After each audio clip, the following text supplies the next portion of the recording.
खाल्लेल्या अन्नाला तरी जागावं त्यांनी. किमान बाळासाहेब ठाकरे यांच्यावरती बोलताना तरी 100 वेळा विचार यांनी केला पाहिजे.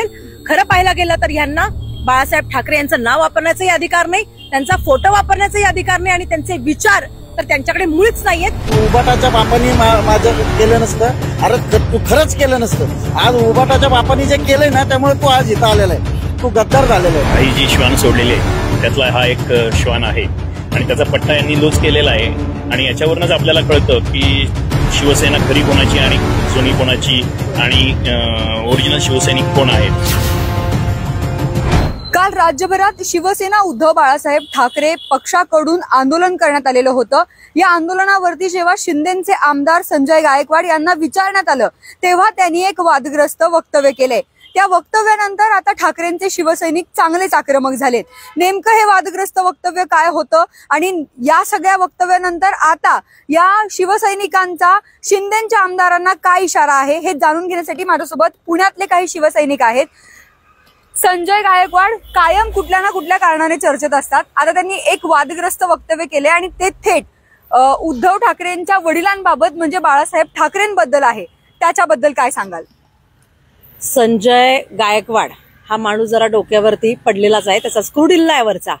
मध्यंतरी त्यांनी कॅन्टीनमध्ये जाऊन अक्षरशः त्या टॉवेल आणि बनियांवरती येऊन मारामारी केली. म्हणजे तुम्ही तुमच्या आमदारकीच्या पदाची लाच सुद्धा काढलेली आहे त्यामध्ये, की तुम्ही कुठल्या पेहरावात सामाजिकरित्या जाताय हे सुद्धा तितकंच महत्वाचं आहे. आणि जे काय काल महाराष्ट्रभर माननीय उद्धव बाळासाहेब ठाकरे यांच्या नेतृत्वाखाली यांच्या आदेशाप्रमाणे संपूर्ण महाराष्ट्रात या भ्रष्ट मंत्र्यांच्या विरोधात आंदोलनं करण्यात आली आणि त्यामध्ये काही प्रतिकात्मक मंत्र्यांचे आम्ही मुखवटे म्हणा किंवा त्यांच्याशी संबंधित असे काही तिथे प्रदर्शित केलेले होते. त्यात संजय गायकवाड यांचा सुद्धा समावेश होता. त्याच्यावरती त्यांना जेव्हा पत्रकारांनी विचारलं की तुमची अशा पद्धतीने तिथे हे करण्यात आली तेव्हा ते म्हणाले की उभाटाच्या बापाला सुद्धा जमणार नाही माझी कॉपी करायला. त्यांना ते कॉपी पण नीट म्हणता आलं नाही, इतका गावंढळ माणूस आहे. आणि मुळात उभाटाच्या बापानेच तुला बाबा आमदार केलेला आहे हे तू का विसरतो?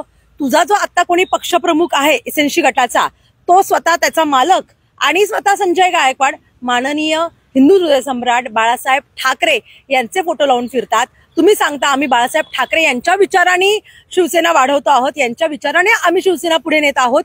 मग तुम्ही उभाटाच्या बापाला ज्यांनी माननीय बाळासाहेब ठाकरे यांनी शिवसेना वाढवली फुलवली आणि त्याच्या जीवावर तुम्ही आमदार झालात, आज तुम्ही त्यांच्यावरतीच बोलायला लागलात. म्हणजे किती नीच पातळी या संजय गायकवाडनी गाठलेली आहे. म्हणजे काहीच त्यांना कशाचीच किंमत नाही. निदान खाल्लेल्या अन्नाला तरी जागावं त्यांनी. किमान बाळासाहेब ठाकरे यांच्यावरती बोलताना तरी 100 वेळा विचार यांनी केला पाहिजे. खरं पाहायला गेलं तर यांना बाळासाहेब ठाकरे यांचं नाव वापरण्याचाही अधिकार नाही, त्यांचा फोटो वापरण्याचाही अधिकार नाही आणि त्यांचे विचार तर त्यांच्याकडे मुळीच नाहीयेत. त्यामुळे त्यांच्या या वक्तव्याचा जाहीर निषेध करावा तेवढा थोडा आहे. बरोबर. खरं तर जेव्हा शिवसेना फुटली किंवा हे जे बाकीचे आमदार बाजूला गेले तेव्हा त्यांनी एक सांगितलं होतं की आम्ही बाळासाहेबांचे वैचारिक वंशज आहोत आणि तेच कुठेतरी उद्धव ठाकरेंनी पाळले नाहीत विचार किंवा त्या विचारानुसार वागले नाही म्हणून आम्ही वेगळे होतो असं त्यांनी सांगितलं होतं. आणि आता जर आपण त्यांचं वक्तव्य ऐकलं तर थेट बाळासाहेबांनाच अप्रत्यक्षरित्या ते बोलताना दिसत आहेत. हे बघा, पहिली म्हणजे बाळासाहेबांवर काय उद्धव साहेबांवर यांची बोलायची कुवतच नाहीये. अहो ज्यांनी जन्म दिला नाही संजय गायकवाडला, ज्या बापांनी दिला असेल ना त्या बापांनी पण याला नसेल ना सांभाळलं एवढं बाळासाहेब ठाकरेंनी सांभाळलेलं आहे. शिवसैनिकांना प्रत्येकाला मायेने विचारायचे. मातोश्रीवर आल्यावर मासाहेब प्रत्येकाला विचारायचा. आत्ता पण मातोश्रीवर गेले तुम्हाला तर मान्य उद्धव साहेब असेल रश्मी वहिनी असतील हे विचारपूस करतात सामान्य शिवसैनिकाची. त्यामुळे ह्यांनी हे जे बोललाय ना तो की उबाटाच्या बापांनी माझं केलं नसतं, अरे तू खरंच केलं नसतं.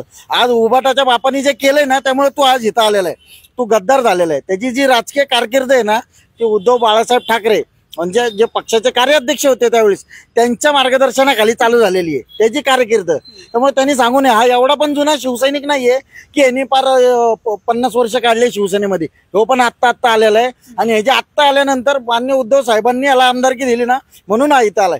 उद्धव ठाकरेंवर बोलण्यासाठी या काही लोकांना बिस्किटं दिली जातात आणि ते बिस्किट कुठल्या लेवलचे 1 किलोचं बिस्किट 2 किलोचं तशी बिस्किटाची बघून पातळी आहे त्या लेवलनी बुंगतात, बाकी काही नाहीये. आणि यांनी बाळासाहेबांवर किंवा उद्धव ठाकरेंवर बोलण्याचा यांना काळी मात्र अधिकार नाही कारण हे गद्दार आहेत आणि मॅनेज होऊन निवडून आलेले आमदार आहेत. त्यामुळे यांना खरंच बोलायचा काय अधिकार नाही. पण हे सगळं वक्तव्य तर आता एकनाथ शिंदेपर्यंत पण गेलं असेल, मग अशा पद्धतीचं वक्तव्य एकनाथ शिंदे कसं काय खपून घेतात? त्यांनी काही कारवाई करण्याची गरज आहे की नाही?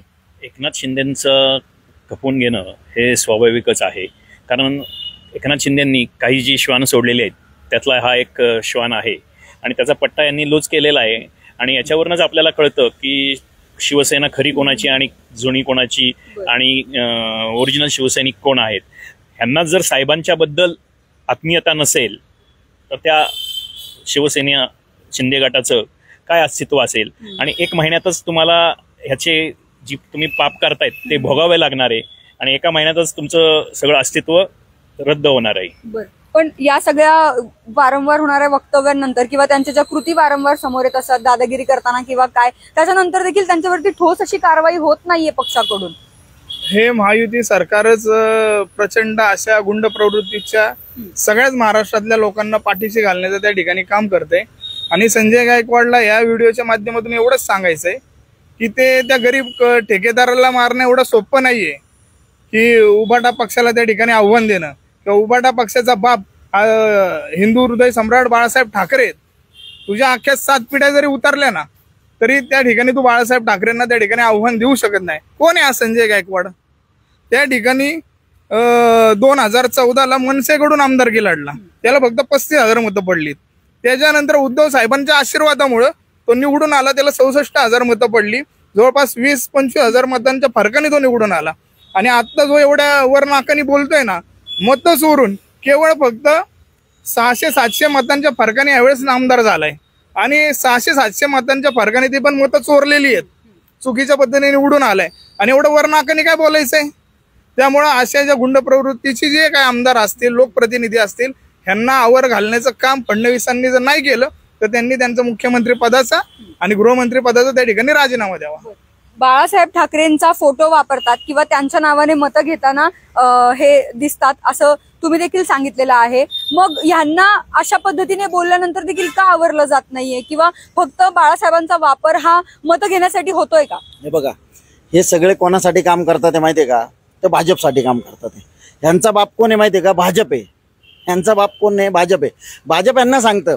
काय झालंय, ठाकरे हे जड झाले त्यांना. जसं देशामध्ये राहुल गांधी काम करतात तसं महाराष्ट्रात ठाकरे काम करतात. आणि ठाकरे यांना जड झालं आणि ठाकरेंनाही संपू शकत नाही ना, समोरासमोर भिडू शकत नाही. ही भाजपची नीती आहे. त्यांना समोरासमोर भांडताच येत नाही. त्यामुळे मागून काहीतरी कुरघुड्या करायच्या म्हणून यांनी हा शिंदे गट तयार केला आणि हे उद्धव ठाकरेंवर सोडायचा प्रयत्न करतात. पण हे लक्षात घ्या, जास्त दिवस टिकणार नाहीयेत आणि हे भाजपलाच ह्याचा फटका बसतोय. आज काय होतंय, सामान्य नागरिक काय म्हणतोय, मुख्यमंत्र्यांना साधा आमदार सांभाळता येत नाही. म्हणजे एक लक्षात घ्या, मुख्यमंत्र्यांचा आमदारांवर ताबा राहिलेला नाही. चुकीच्या पद्धतीने लोक बोलतात, मारतात, भांडणं करतात, शिव्यागाळी करतात. याचा अर्थ असा झालाय असक्षम मुख्यमंत्री आणि असक्षम गृहमंत्री असा स्टॅम्प फडणवीसांवर पडलाय. आणि हे फडणवीसांनी आता मान्य केलं पाहिजे ना. एक मतदार म्हणून बोलतोय, शिवसैनिक ठीक आहे, पण मतदार म्हणून असुरक्षित वातावरण आहे. पुण्यातलं घ्या, कुठल्याही शहरांमधलं घ्या, वातावरण असुरक्षित झालेलं आहे. आणि अशा लोकांना आजचाच पुण्यामधल्या आजची घटना बघितली तर आज एक भाजपचा कार्यकर्ता पत्ते खेळताना काही जुगारामध्ये अडकला. अहो काय चाललंय तुमच्याकडं? तुम्हाला तुमचे कार्यकर्ते पोचता येत नाही, नीट सांभाळता येत नाही. जे शिंदे गटातली लोक आहेत ती नीट सांभाळता येत नाही. कुठेतरी आपला जो सुसंस्कृत महाराष्ट्र होता हा कुठेतरी बिहारमध्ये न्यायचा प्रयत्न चाललेला आहे, गुन्हेगारीकडे न्यायचा चाललेला आहे प्रयत्न. आणि बहुजनांची मुलं यामध्ये रखडली जातात. आणि एक लक्षात घ्या, जिथं शिक्षणाची कामं व्हायला पाहिजे होती इथं आता सध्या धार्मिक युद्ध, भाषिक युद्धामध्ये आपल्याला गुंतून ठेवतात. हे मुद्दाम चाललेलं आहे. कारण तुम्हाला इंटरनॅशनल लेवलला जो आजचा जो घटना घडलेली आहे, ट्रम्पनी जी घटना घडलेली आहे, टेरिफ, हे कुठेतरी लोकांच्या डोक्यातनं जावं ना म्हणून हा काहीतरी प्रकार चाललेला आहे असं मला वाटतं. आणि फडणवीस आणि भाजप, केंद्रीय भाजप हे मिळून हे सगळं करतंय आणि यांना या काही डॉग्सला सोडलेले. पण आता या सगळ्या वक्तव्यानंतर त्यांच्याकडून कारवाई होईल किंवा नाही हा तर प्रश्नच आहे. पण उद्धव बाळासाहेब ठाकरे पक्षाचे शिवसैनिक म्हणून तुमचा काय इशारा आहे? वारंवार अशा पद्धतीची वक्तव्य असतील किंवा अशा काही कृती असतील ज्यानेकरून काहीतरी वाद निर्माण होतोय किंवा काहीतरी अशा गोष्टी घडतायत ज्यानेकरून शिंदे गट वारंवार अशा कुठल्या तरी एका वादग्रस्त कृतीमुळे चर्चेत येतोय, तरी देखील कारवाई मात्र त्यांच्यावरती होत नाहीये. मुळात एसएनसी गटाचा प्रमुख एकनाथ शिंदे स्वतः दिल्लीचे पाय चाटण्यामध्ये व्यस्त आहेत. सतत दिल्लीच्या वारा करायच्या आणि त्याच्यातच गुंतून पडायचं, त्यांची मनधरणी दिल्लीवाल्यांची करायची. त्यामुळे खाली त्यांचे मंत्री काय करतात, त्यांचे आमदार काय करतात याच्याशी त्यांना काही फरक पडत नाहीये. केवळ सत्तेत कसं राहू यासाठी ही सगळी धडपड आहे. काही कालांतरानं सगळं चित्र स्पष्ट होईल की ह्यांना ह्या एसएनसी गटालाच भाजपमध्ये विलीन व्हावं लागेल. इतकी वाईट परिस्थिती या गटाची होणार आहे. कारण त्यांनी आतापर्यंत ही जेवढी काही पापं केलेली आहेत सत्तेत येण्यासाठी, ज्या पद्धतीने उद्धव बाळासाहेब ठाकरे यांच्यावर बोलले असतील, आदित्यसाहेब ठाकरे यांच्यावरती बोलले असतील, माननीय बाळासाहेब ठाकरे यांच्यावरती बोलले असतील, तर या पापाचा हिशोब हा नक्की होणार आहे. भलेही एसएनसी गटाचा प्रमुख त्यांच्या नाकात दोऱ्या बांधण्यात यशस्वी ठरत नसला तरी महाराष्ट्राची जनता हे डोळे उघडे ठेवून पाहती आहे. सर्व शिवसैनिकांच्या डोक्यात हा हिशोब लक्षात आहे आणि तो वेळीच हिशोब चुकता होईल काही आगामी निवडणुकांमध्येच. नक्कीच. तर कशा पद्धतीने त्यांच्या या वक्तव्यानंतर आता शिवसैनिक भडकलेले पाहायला मिळतात, या सगळ्या त्यांच्या वक्तव्याचा निषेध करताना दिसत आहेत. त्यामुळे एकनाथ शिंदे जे वारंवार सांगतात की आम्ही बाळासाहेब ठाकरेंच्या वैचारिक वारसा पुढे घेऊन जात आहोत किंवा आम्ही त्यांचे वैचारिक वंशज आहोत असं वारंवार त्यांनी सांगितलेलं आहे. त्यामुळे या सगळ्या वक्तव्यानंतर आता एकनाथ शिंदे काही त्यांच्यावरती कारवाई करतात का हे पाहणं महत्त्वाचं ठरणार आहे.